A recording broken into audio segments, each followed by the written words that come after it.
个人呢是一种，确实是一种脱胎换骨的感觉。Jianying Jia and her family also barely survived Mao. She now lives in New York, the author of 8 books on China, and a contributor to The New Yorker.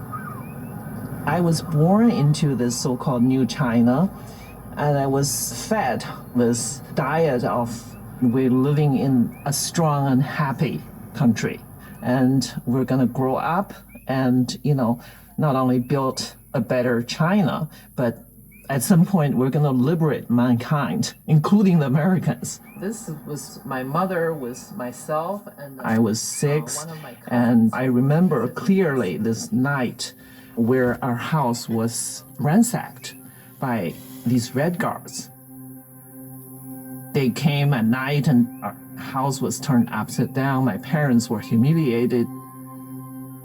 You go from the flowers of motherland, Mao's children, to suddenly we're black elements. How many people died as a result of the Cultural Revolution? There's different estimates of that. Officially, one of the party elders said several millions people died. But, the figures are far from being accurate because the government, whoever was the dominant regime, had always a tendency to cover up.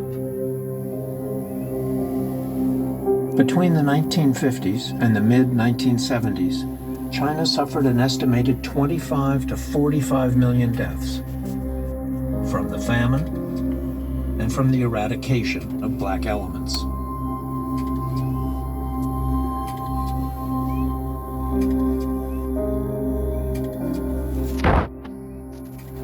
This is our Holocaust.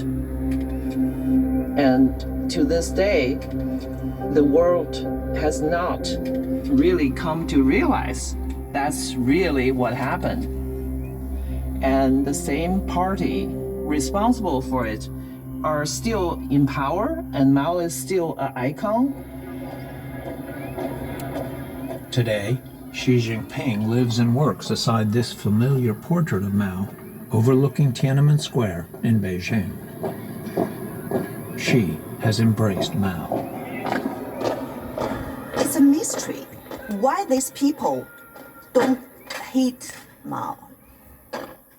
Why don't they reflect why the Cultural Revolution happened, why they would... Li Yuan, who grew up in China, now writes a column for the New York Times. Suffering. Xi Jinping himself talked a lot about his suffering when he was a young kid. He says it was good for him. Yes, and now he's telling the Chinese young people you should learn to eat bitterness.